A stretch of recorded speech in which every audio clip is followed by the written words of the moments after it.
Olá, seja bem-vindo a mais um programa Pensar Agro. Eu sou Izan Rezende e hoje nós estamos aqui com um convidado muito especial, Paulo Alvim, ex-ministro da Ciência e Tecnologia e Inovação.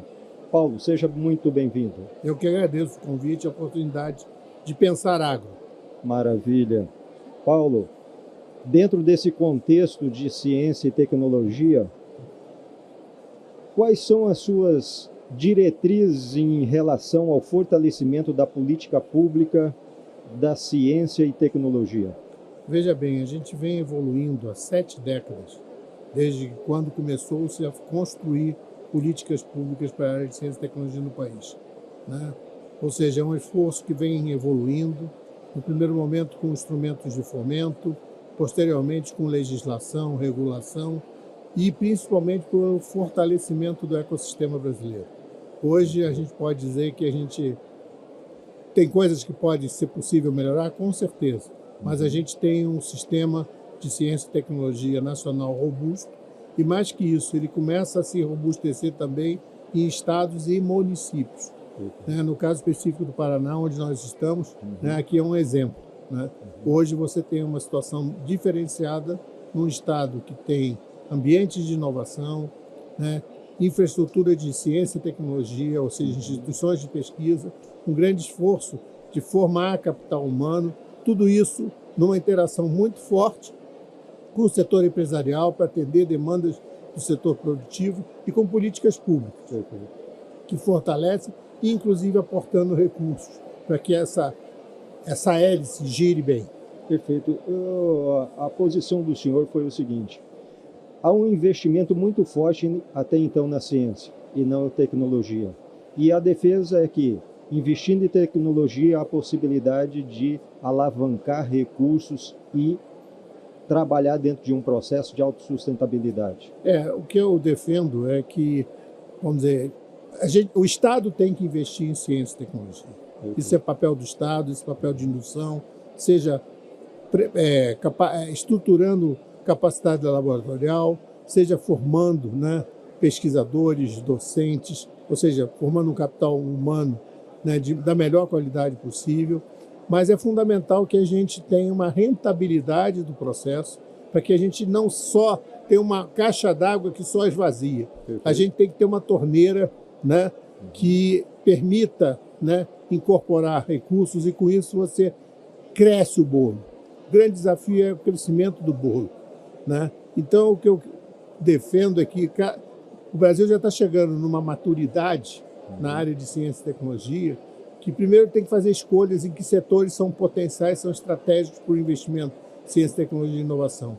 E o segundo, que já está na hora de você começar a investir mais em tecnologia, já que o recurso investido em tecnologia e inovação, ele acaba gerando apoio às empresas, acaba gerando nota fiscal para as empresas, e com isso você cria um ciclo virtuoso de aumentar o bolo. Perfeito, perfeito.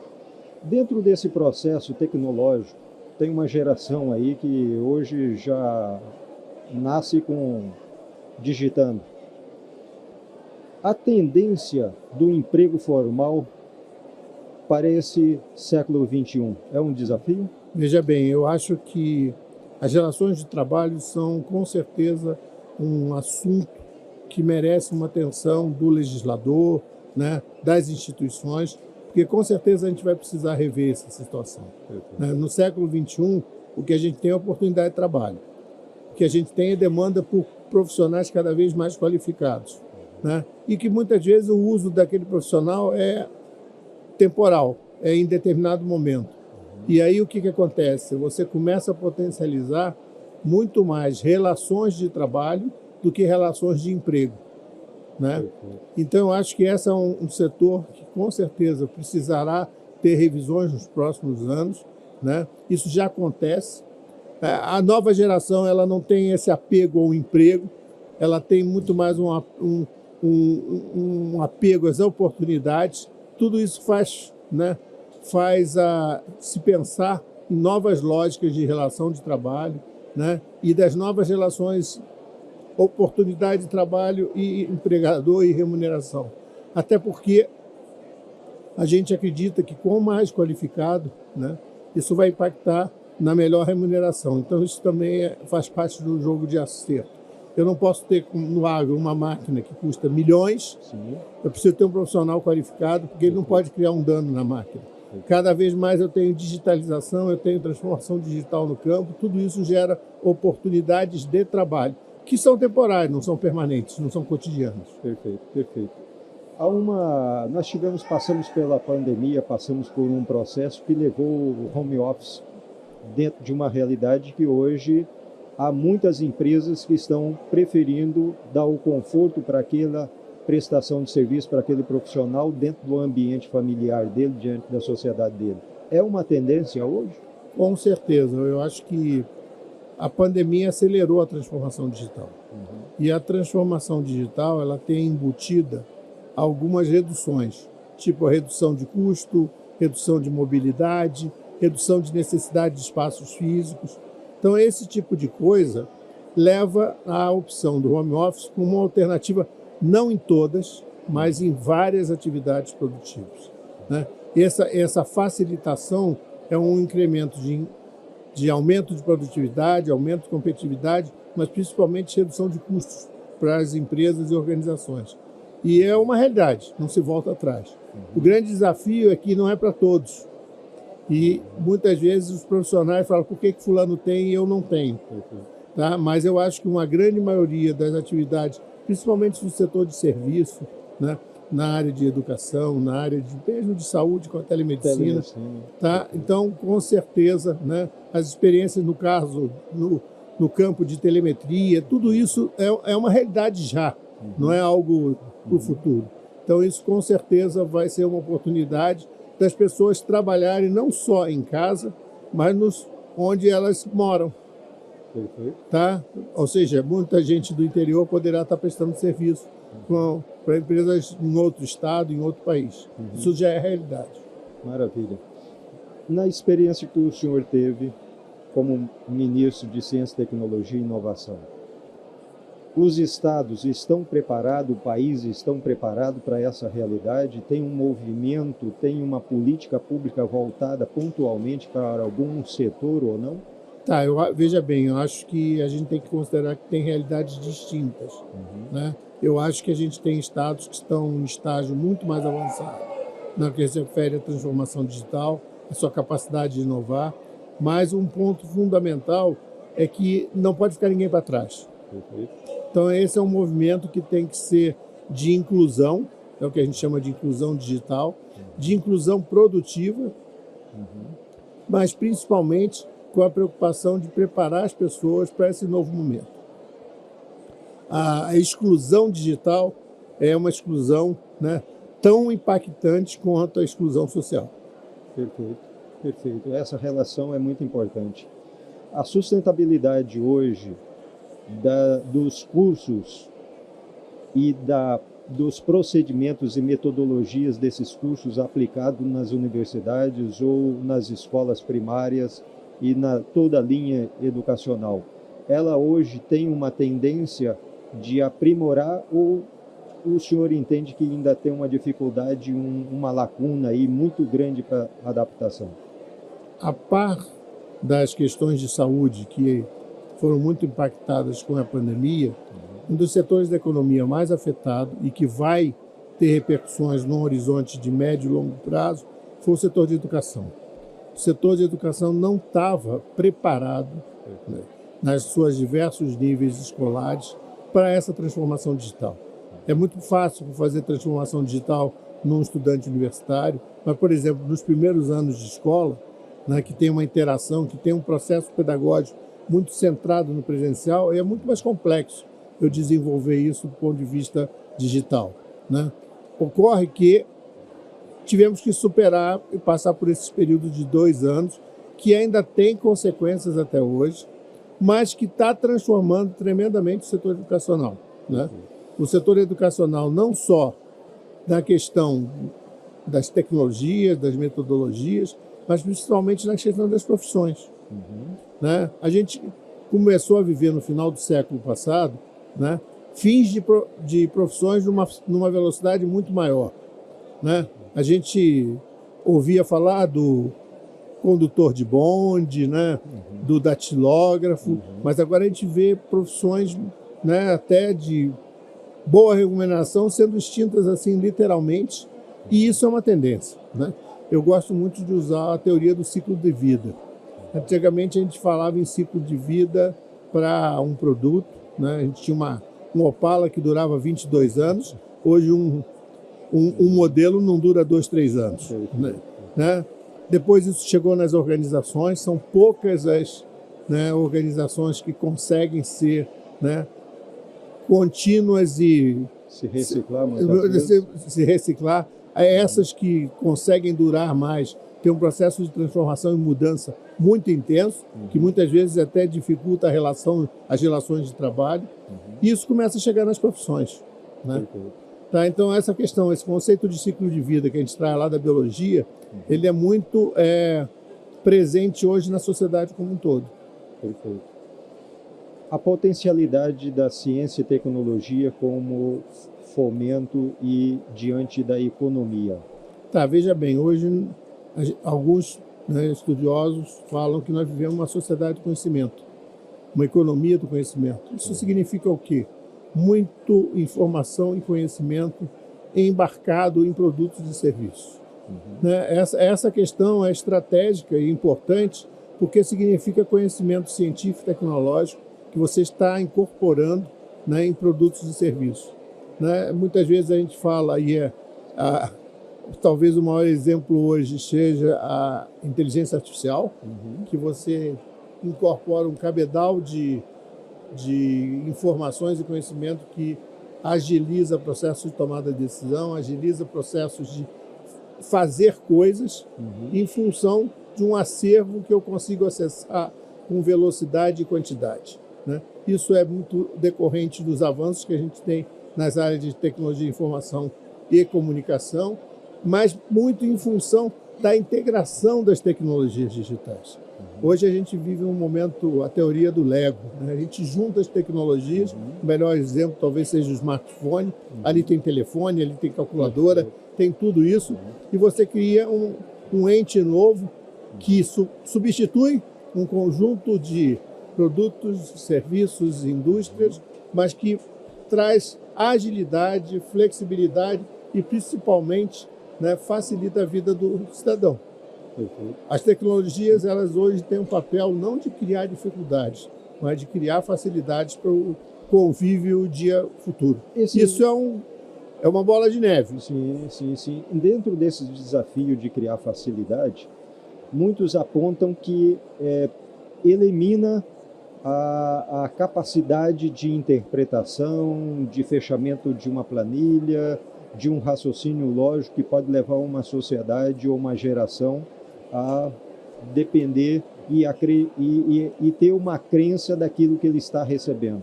Tá, tem duas coisas que eu considero em verdade. Uma que é que a tecnologia acaba com empregos, ela cria novos empregos, né? E a outra é exatamente que ela elimina, né, algumas condições que são fundamentais para o exercício da criatividade, para o exercício do criar conhecimento.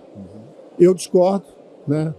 Porque cada vez mais você vai ter que ter para novos produtos, para novos serviços, né, necessidade de investimento em conhecimento científico e tecnológico, necessidade de pessoas pensando.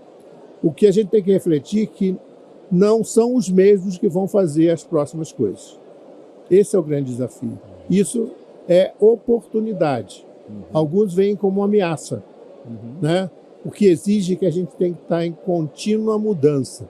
Eu brinco, eu fui durante um bom tempo professor universitário, eu sempre falava para os alunos, vocês não vão parar de estudar nunca mais.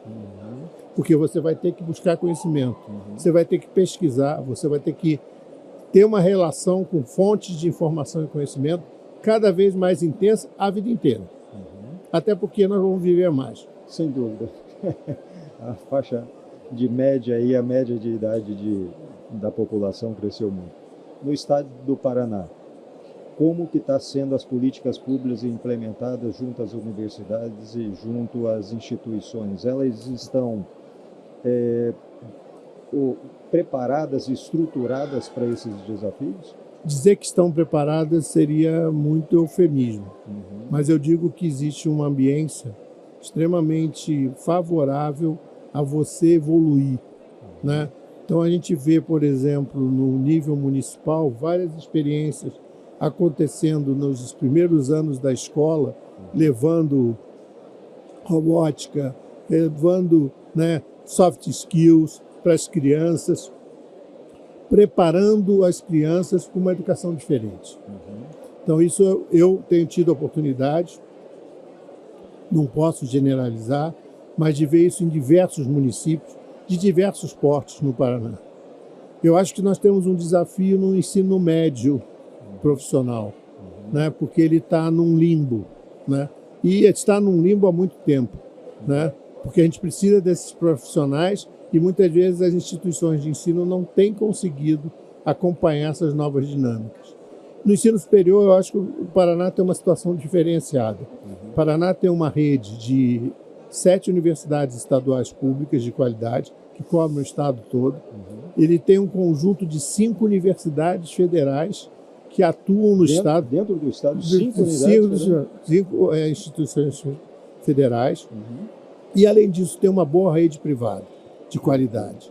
Além disso, também tem tido uma cobertura por um conjunto de universidades na área de EAD também intensa. Então, no Paraná, não chega à universidade quem não quer. Né? As oportunidades existem em instituição pública e privada, né? Outra coisa fundamental é que tem sido feito um grande investimento em ciência e tecnologia no estado, que são ações de médio e longo prazo, que num horizonte relativamente curto a gente vai começar a colher. Essa é uma diferenciação que o estado do Paraná tem, principalmente porque ele está focando em algumas áreas estratégicas, né, como o agronegócio, como saúde, né, como as tecnologias de informação e comunicação. O estado está num momento bom, né? O governador provoca sempre que o Paraná tem que ser e continuará sendo o estado mais inovador, e para isso ele precisa de capital humano, capacidade laboratorial intensa, de qualidade, mas principalmente de um setor empresarial empreendedor e inovador. Maravilha. O resultado disso é que Curitiba é a cidade tecnológica do mundo. É a cidade mais inteligente do mundo, né? E hoje eu recebi, né, já temos uma segunda cidade, né, do Paraná nesse rol de cidades inteligentes, que é a cidade de Açaí, uma pequena cidade, né, que tem sido um exemplo por conta da questão da educação de jovens, né, a preparação para o trabalho, e começa a se ver coisas no estado do Paraná diferenciadoras. Como que essa tecnologia é disponibilizada aqui e que alcança diretamente a sociedade, o benefício e o bem-estar dela? Eu acho que tem um grande esforço de comunicação, um bom esforço de articulação entre os diversos atores e, principalmente, uma vontade política de fazer acontecer. Uma interação entre os agentes no nível municipal, estadual e federal, uma preocupação da relação setor empresarial, setor público, setor acadêmico, e uma vontade de ganho coletivo. Perfeito. O senhor avaliaria, assim, num olhar futuro, quais as profissões que poderiam surgir compondo dentro dessa realidade, que hoje está um pouco assim adormecido, ou ainda nós estamos muito míope para essa realidade? Olha, essa é a pergunta mais difícil do mundo. Porque pensar em postos de trabalho no futuro, hoje, poderia ser um grande exercício de ficção científica. Mas, com certeza, né, e tem toda uma teoria, né, do que eles chamam de STEAM, as profissões relacionadas à ciência, às engenharias, às tecnologias, às artes e à matemática, né, que essas são áreas que terão, com certeza, né, um potencial muito grande. Eu incorporaria aqueles relacionadas à vida, né? A questão da vida animal, a vida humana, né? E tem espaço para todo mundo. O que a gente não pode é ficar olhando pelo retrovisor. A gente tem que olhar para frente. Perfeito. Dentro desse panorama que nós estamos dentro dele hoje, a relação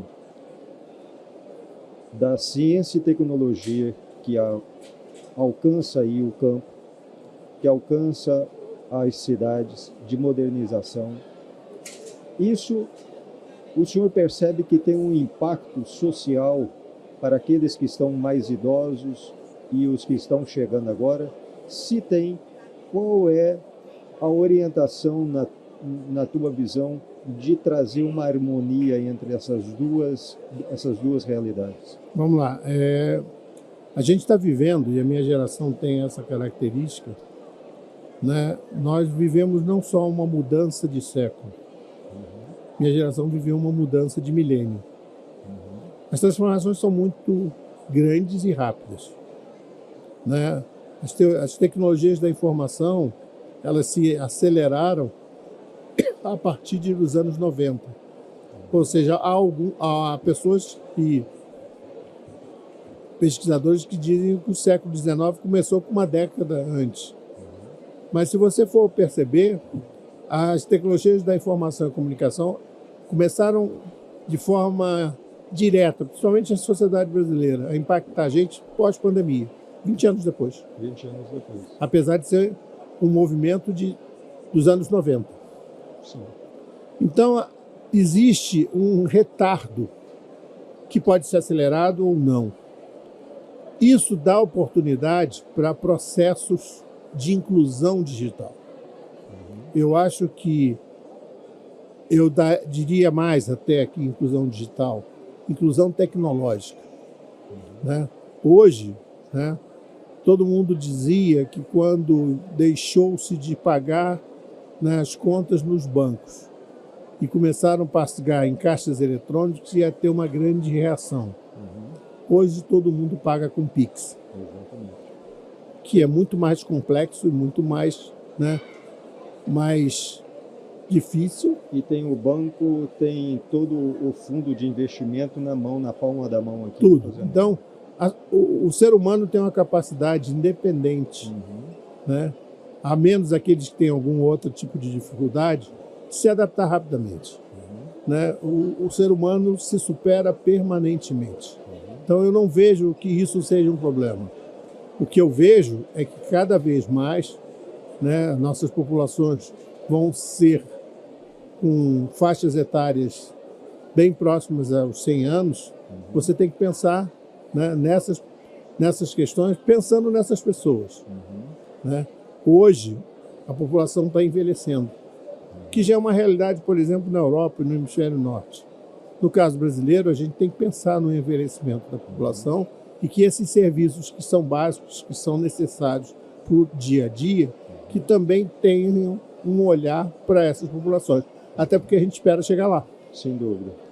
Uma realidade que hoje nós temos dentro desse processo também, e que aí nós temos várias matérias científicas, é que a tecnologia distancia o convívio social e traz um aumento aí de enfermidades psicológicas, principalmente de pânico, de medo, depressões. Isso pode agregar as informações, o excesso de informações que eles recebem e com uma orientação para ser tratada e utilizada essa tecnologia disponibilizada.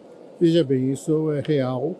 Eu, por acaso, tenho esse exemplo que minha esposa trabalha com saúde mental, né? E realmente houve um incremento desses problemas, mas é algo que nós fomos atropelados por uma situação. Eu acho que hoje já existe um grupo de pesquisadores, pessoas pensando nisso, e o risco vem caindo, né, com muita frequência. Seria um sistema de controle? Não um sistema de controle. Ou um processo de educação? Eu digo, seria alguma coisa tipo terapias alternativas, né, que você permite desenvolver e não abandonar. O ser humano, né, é um ser do viver coletivo. Então, novas formas de coletivo são formas que podem ser, inclusive, base digital. O importante é que tenha interação. Perfeito. Nós estamos aqui falando com Paulo Alvim, ex-ministro de Ciência, Tecnologia e Inovação. Paulo, eu gostaria que você fechasse trazendo uma mensagem para todos aqueles que nós estamos diretamente ligados ao campo, ao público do campo, mas à sociedade brasileira em geral. Veja bem, a gente precisa primeiro valorizar o campo. A cidade come porque o campo trabalha. Então, eu acho que muitas vezes quem está no campo não é reconhecido como um ator-chave no processo. Então, o reconhecimento de quem está lá no campo é fundamental. Lembrando que durante a pandemia o campo não parou. Por isso que nós continuamos sem problema. E o Brasil com um espaço de destaque no mundo internacional, porque ele exportava grãos, exportava alimentos, ele exportava energia. O segundo ponto é que a gente precisa levar qualidade de vida ao campo, onde o homem do campo esteja. Não precisamos reduzir as diferenças entre o urbano e o campo, até porque, né, cada vez mais o campo vai se tornar necessário. Por uma razão clara, nós vivemos num ambiente de sustentabilidade. E quem vai garantir a sustentabilidade, quem vai garantir, né, uma qualidade de vida é o campo, né? Seja pela preservação da água, pela preservação do solo, mas principalmente pela produção sustentável. Maravilha. Ministro Paulo Alvim, muito obrigado pela tua participação. Mais uma vez te agradeço. E agradeço aqui o CREA do Paraná, que nos permitiu estar aqui nesse estúdio para fazer essa gravação e trazer para você uma mensagem, conhecimento do ex-ministro Paulo Alvim. A todos vocês, meu muito obrigado e que a fonte infinita do amor incondicional possa trazer paz e alegria a todos nós. Até o próximo Povo Minha Gente.